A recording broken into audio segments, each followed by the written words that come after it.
Hello, listeners, and welcome to the Montel Weekly Podcast, bringing energy matters in an informal setting. As the war in the Ukraine shows no sign of abating, this week's episode will look at the bigger geopolitical picture. Have we shifted into a new global order, a new period where China and Russia assert themselves on the global stage? And what does this mean for energy markets, particularly for the coming winter in Europe and beyond? Helping me, Richard Sverrisson, to discuss this and much, much more is Henning Gloystein of Eurasian Group. A warm welcome to you, Henning. Thank you, Richard. Thanks for having me. I wanted to start off by sort of looking at the bigger geopolitical picture, as I talked about in the intro. Are we now in a new phase, Henning? Is there a resurgent China, an aggressive Russia? Well, I mean, in terms of the conflict, the war in Ukraine, we actually think we're in this sort of stuck in the mud when this messy stalemate, which won't see a resolution anytime soon.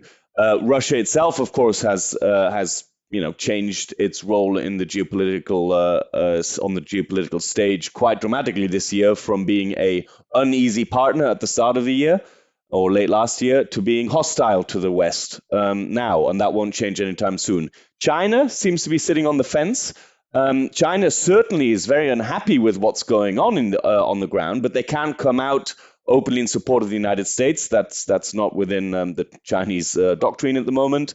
But they're certainly unhappy with how things are going because it has caused all sorts of supply chain stress, commodity import price surges, LNG, coal, oil have all become furiously expensive. And of course, China is seen to be a little bit of a facilitator of the war in Ukraine by supporting Russia even tacitly, and that is not going down well in the European Union. And it's worth keeping in mind that China and the EU are each other's biggest trading partners. So China is not happy with this situation, but they can't come out openly in support of the West either. But we think they would like some form of a resolution to the conflict. But like everyone else, they don't really see where that's going to go and how that's going to happen. Isn't it also sort of tacitly in support of Russia, and doesn't it stand to gain from that in some sense? I mean, some preferential gas deals, for example. If the pipe gas is not going to flow to Europe in the same way it has done, will it now not flow east instead? Yeah, for sure. You're absolutely right. So China will try and profit from this crisis. Maybe not the right term, but strike deals. All the assets that Western companies have left behind in Russia, there's a lot of them, oil and gas assets that stand to be snapped up by anybody else. The Chinese might try, some folks in the Middle East might do as well. So China will try and get access to some of those assets. And for sure, I mean, Gazprom is almost certainly going to lose virtually all of its European customers in the gas market, which currently make up 80% of its export revenues. They can't switch those to China anytime soon, but they will build new pipelines to China, and the Chinese will buy that Russian gas. And we think the Russians will find out the hard way that the Chinese will buy this gas on Chinese terms, because they know exactly that Russia can't sell it to anybody else at this stage. So this will be a hard deal for Russia. But absolutely, and China will pay for those for that gas probably in yuan and not in US dollar. So they'll try and benefit from this, yeah. And they won't pay in rubles then, you don't think? Well, they might do some form of the adjustment, right, like Gazprom is demanding in Europe now. So make the payment in whatever euro or dollar, but then transfer it into ruble in Russia. But I mean, I don't think the Chinese care about that very much. But the initial payment will almost certainly be made in yuan. Right. And what you said about the current status of the war, you see it as very much a stalemate, Henning. Could you enunciate a little bit what you mean here? Yeah, so we our base case for the next 3 months is a messy stalemate, which is literally just that. It's the Russians will not be able to totally defeat the Ukrainian forces over the next couple of months. Likewise, the Ukrainians will not be able to push Russian forces out of all of Ukraine.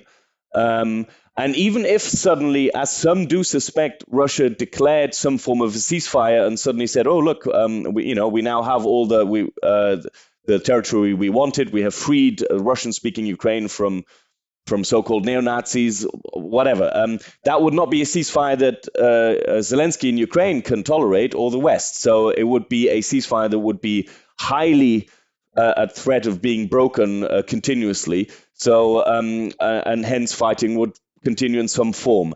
So that is what we mean with a messy stalemate. We give that currently in a base case scenario of 70% for the next 3 months, 25% escalation, which gets scary. And it doesn't sound like much, 25%, but 25% escalation from an already very escalated conflict is not a nice prospect. And only 5% of a full diplomatic solution. Like I say, that would not mean a ceasefire that could be broken anytime soon, but 5% chance of some totally unforeseen situation occurring in which a full semi-peaceful situation could be achieved. So we don't give that a high possibility at the moment, but never say never. Yeah, that's sadly a very, very low possibility at the moment. But this messy stalemate, how long do you think it can continue? I mean, are we in for the long haul? The situation in the Donbass and the eastern Ukraine has lasted since 2014. Could this last 8 years? Could it last out the decade? Yeah, I mean, I guess that is the fear, that it lasts till 2024 or longer. So, last a decade. So that could be some of the continuing stalemate that you see. It's a frozen conflict that it gets stuck in time. This could happen fairly easily without anybody wanting it. The Ukrainian forces are getting stronger in terms of equipment. But I mean, they're not getting, they're also getting tired. Once the summer ends and autumn, the fall starts, things get wet and cold again. Then conflict literally can get frozen or stuck in the mud physically.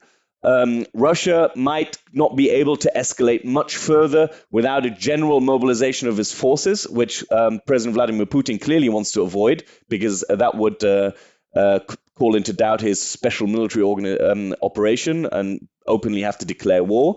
And absent a negotiated peace, which still, as I say, looks a bit unlikely, that is exactly the risk. And then suddenly you're talking the conflict going on into 2023. And then we're not far from that decade.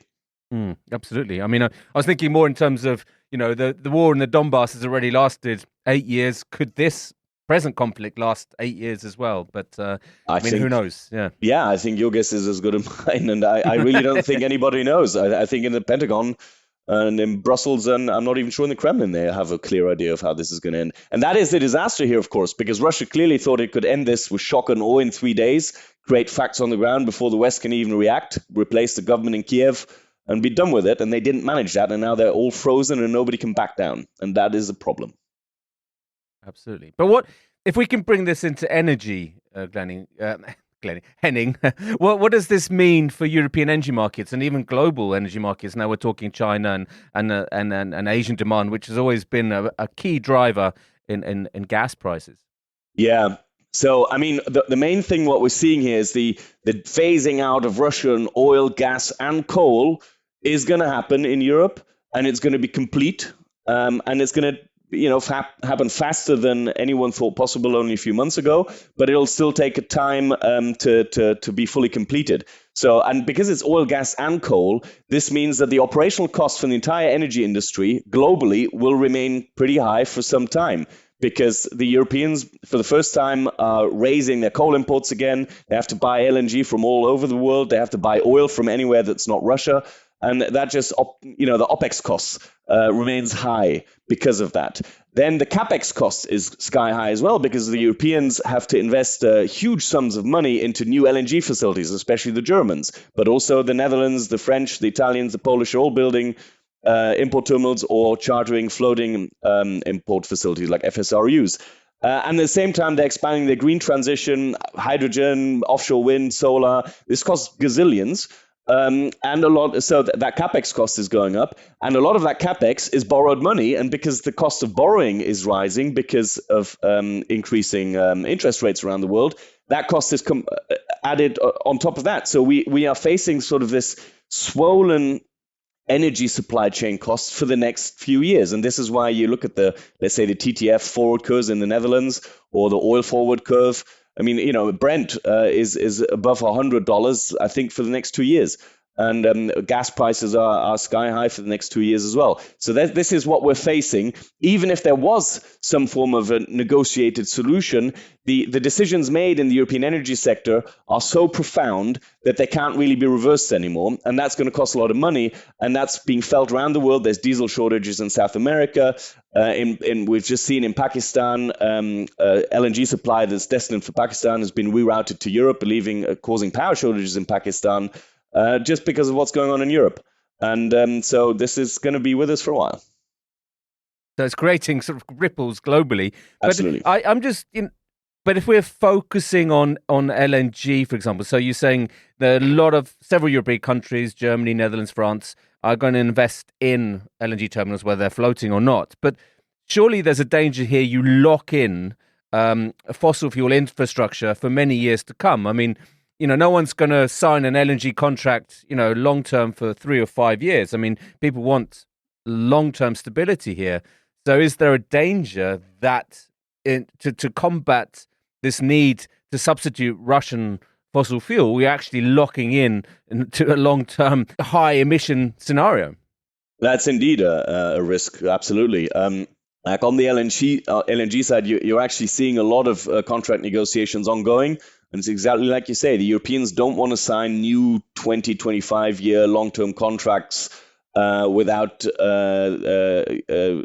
destination clauses under which they can't resell the LNG. They want to sign 8 to maybe 12-year LNG contracts with full supply flexibility, which the sellers say, no, that's not a good idea because we need long-term investment stability. So they're going to have to find a compromise. We reckon what will happen is that in return for either more flexibility, so that means that Europeans can resell LNG once their demand goes down amongst the accelerated green transition, i.e. there will be no destination clause.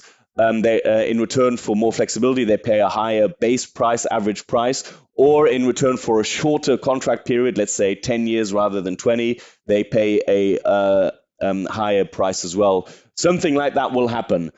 Because for sure the sellers want to sign the best deals possible and the buyers as well. But the reality is there's an enormous demand opportunity for the next 5 to 10, 12 years in Europe. And most people in the supply side industry in the LNG sector don't want to miss it. So they will probably sign a few compromises. But you're right. It's going to cause all sorts of weird problems because what we will be seeing is LNG supply will increase. The Qataris will have their North Field expansion essentially financed by the Europeans and probably in particular the Germans.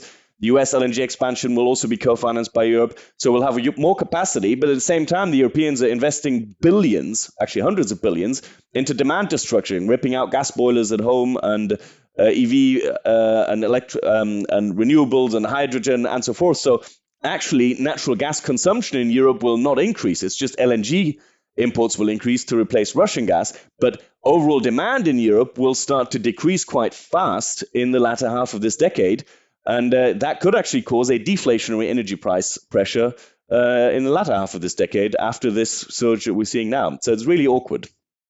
Yeah, but that's only at the sort of latter half of this decade then. Yeah, it's not immediate. Although there is a bit of a risk even this year, and we're probably going to do something on this quite soon, Eurasia Group, is what happens if Russian gas isn't interrupted this year. I mean, Europe's record LNG imports, maximized all other pipeline imports. If Russian gas continues to flow and inventories are full by late August, what happens to the gas price here?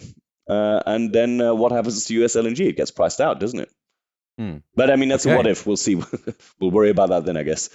Yeah, but what are your expectations here? You've seen flows cut off to Poland, to Bulgaria, to Finland. I mean, have you had any kind of analysis on who could be next? Well, so indeed, so when this started to happen and the Russians made true on their threat that anyone who doesn't adjust their payment gets cut off, the most obvious one was Finland, for joining NATO and having just completed a nuclear power station and a new floating LNG import terminal. But overall, Gazprom has now pretty much made clear that anyone who doesn't change their payment mechanism according to their will be cut off. But those who have switched their payment system, which most major importers in Germany, Austria, and Italy, which are the big ones, have done, Gazprom has pretty much called up and said, we are on our books, we will continue supplying you. And that is why these importers did that. They swallowed a bitter pill, a humble pill of giving into basically blackmail. The public doesn't like it, the shareholders don't like it, but they thought it was crucial to secure supply. So they did it, and then that is their hope, that they will continue receiving the gas from Russia until their contracts expire, most of them around 2027. But of course, there's still a risk. I mean, if the situation in Ukraine deteriorates even further, as in the war escalates, then Europe might have to think about sanctions, which they currently really don't want to do, but they might have to do that. Or if Putin really wants to retaliate, the Europeans could cut off themselves. So there's still a risk, absolutely, of a lot of. The only certainty is the amount of uncertainty out there. But exactly. But Henning, I know you said you're going to be working on looking at this and the possibility that Russian flows could just continue throughout the autumn, potentially the winter. What's the probability of that remaining rather unchanged? Well, that's the problem with the uncertainty, isn't it? So yeah. We haven't put a probability to it. We chickened out. Okay. But we want to raise that possibility because, as I said, Gazprom seems to have assured its major customers who have switched their payment that they will continue to receive gas. And there are some folks in the EU who actually think that Putin might be seeking a climb down at some point this summer. That would still fall in an uneasy stalemate. As I said earlier, even if Putin declared a unilateral ceasefire, it's no guarantee that Ukraine would abide by it, and it could be broken all time. But there is a chance that this happens, that Putin does that in order to stall the sanctions process. Because it's very possible that if he declared a ceasefire, that some folks in the EU would say, well, okay, to show our willingness to negotiate and compromise, maybe we should halt the oil sanctions and promise not to do anything on gas. And that would, of course, be very much in Russia's favor. So there's a possibility of that. The other thing is, of course, and we don't really know whether this is true, but one of the most effective ways for Russia and for Gazprom to really basically hurt the US LNG industry is to collapse the European gas price, to just, fill the inventories, and then all these fancy US LNG export projects that were hoping to make a lot of money in Europe are priced out, because it's worth keeping in mind US gas prices are pretty high by US standards, $9 per MMBTU for Henry Hub. So basically, the European gas price can't be much higher than $15 per MMBTU in order for US gas to be profitable in Europe. And in the UK, they're already at that level. In Europe, they're still high in the EU, but it's not unimaginable. And so maybe this is what Gazprom's planning. The problem is we don't know. Exactly. And maybe they don't know yet either. That is also possible. Yeah. So, but, the expectation, I mean, we can see as well in July that Nord Stream 1 is due to go offline for maintenance. Yeah. Do you think there's a danger here that the powers that be could extend that just to put the frighteners into some of the European gas market players? For sure. I mean, Der Spiegel in Germany reported that yesterday, and then they had a Twitter exchange with the head of the German Bundesnetzagentur, the grid agency. I mean, that is the fear, the concern, the suspicion that Gazprom will say, oops, something broke, and that outage will not be 2 weeks, but 5. And then you tighten the European market. But, of course, that does also attract LNG from the US back in then. And that goes back to what I just mentioned. Gazprom could do that and just, show like, just ahead winter, the market might get really tight and you really need our gas. Very unfortunate. Or they could say, no, look, and try and divide Europe again and say like, no, we're going to fix this really fast and we're going to continue putting gas into storage and everything is fine. So sadly, again, it's a total unknown. But this is the problem, because what this creates is a really awkward situation for utilities in Europe. You are having to plan for two total extremes. One of them is a total outage of Russian gas next winter, which could even mean energy rationing and record prices. The other one could be, if there's no further disruptions, is that gas prices collapse. And then a lot of, especially the private utilities who had to import gas at record prices this year, have to sell it back into the market next winter at much lower prices, which means big financial losses. And so it's really it's not a nice situation for European utilities at the moment. Absolutely. I mean, we saw quite a lot of bankruptcies of suppliers and of some energy companies as prices moved upwards. But what you're saying here is that we could see quite a lot if this situation were to arise where Russia were to flood the market with gas. It could happen on the same. Yeah. The flip side of the coin, if you like. Exactly. And there's a bit of a risk here. So that if that happened, some utilities might be really reluctant to pass on price drops to consumers because they actually had to pay for the wholesale gas at really high prices. Now they're having to sell it back at low prices. They might be really reluctant to do that. And this is, we're political analysts. This is politically quite toxic because the public will then get really angry with their local utilities, and the governments will probably jump on that bandwagon again, and they might threaten taxes or cap tariffs or who knows what. Whereas some of the reality on the ground might be that this situation caused real financial pain because the utilities had to buy the gas at high prices and then sell it at low prices, which is commercially not a good idea for them. So it could really fast become quite political. Yeah, and this is of course very speculative as well because it's as we said several times, it's a vast unknown. But if we talk about the sellers of the LNG, you mentioned the US, Qatar. Are there others out there that, and there are huge gas reserves off the coast of East Africa, for example. Do you expect that to be put into production as a result of what's happening in Europe or the price situation globally? So, this is a scramble to meet this additional European LNG demand. The best, you mentioned the two best suited supplies for that are the US. It's short cycle production. There's a lot of export capacity that was already vying for final investment decision, FID, and that we'll get it now. And, it's a EU-US strategic LNG alliance, the NATO partners, Freedom Gas, wonderful. Qatar was recently very conveniently designated officially by the US government a major non-NATO ally, which makes business a lot easier for them. German, Vice Chancellor, Green Party member of all things, turned up in Qatar to negotiate LNG deals. Unimaginable 4 months ago. So you can see Qatar with its North Field expansion will happen. So US first, then Qatar, and any extra molecules the Norwegians have, great.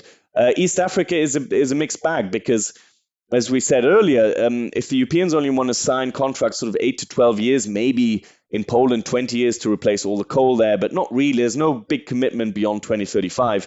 That makes greenfield offshore production really hard to sell into Europe. Let's say Tanzania, if you are another 5 to 7 years away from first production and then you need 30 years or 25 years to make a return on investment, then the European window doesn't really fit.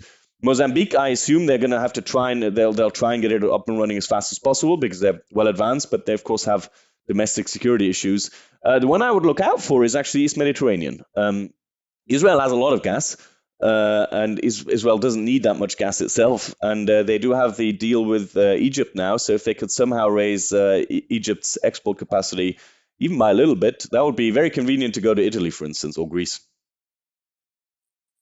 Interesting. I mean, I'd like to just finish off, Henning, by looking at Germany, and you mentioned this green minister going to Qatar to sign LNG deals or to look for LNG deals. I mean, this is quite extraordinary, isn't it? I mean, I think what's happening here. What is Germany's LNG plans going forward? In the middle of, it's quite ambitious targets to reduce emissions quite drastically, as well as closing down its nuclear plants. Yeah, Germany is in a bit of a pickle, isn't it? First of all, they can't say they weren't warned. First of all, Nord Stream 1, then Nord Stream 2. But it goes much deeper than this. It goes beyond the gas sector. Germany built this extraordinary reliance on Russian pipeline gas, but it also built an extraordinary reliance on Russian Urals crude oil, which, of course, in all the diesel developments of the last 20 years, so many German passenger cars run on diesel. It's all Russian oil, which was seen as very convenient and cheap. So it's an oil and gas problem that Germany got itself into. And it worked really well for a long time, and now it really doesn't work well at all. It doesn't work. And they have to do absolutely everything. For all the problems that this has caused, they have actually remarkably fast managed to put in new supply chains on the oil side and the gas side. They're looking quite fast and quite successful now. They're fast-tracking LNG import terminals. As far as I know, 4 floating facilities have been ordered, and at least 1, but probably 2 fixed facilities will be built over the next few years.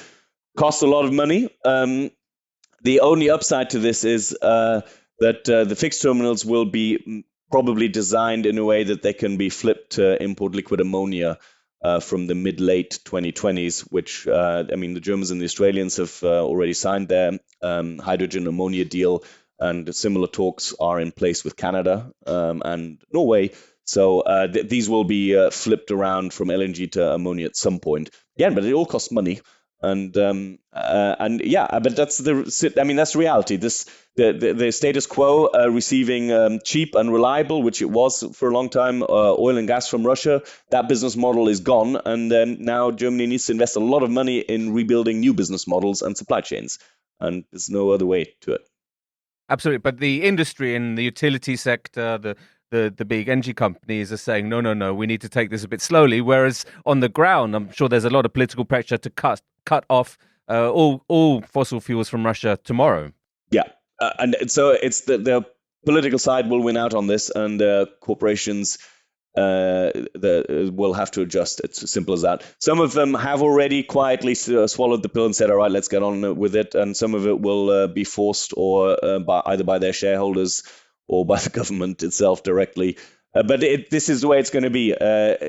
Germany will phase out all of Russia's oil, gas, and coal. I mean, coal's pretty much done. Oil will be done by the end of this year, and gas will be done much earlier than most people suspect. My suspicion is it will be without a disruption some point later half of next year.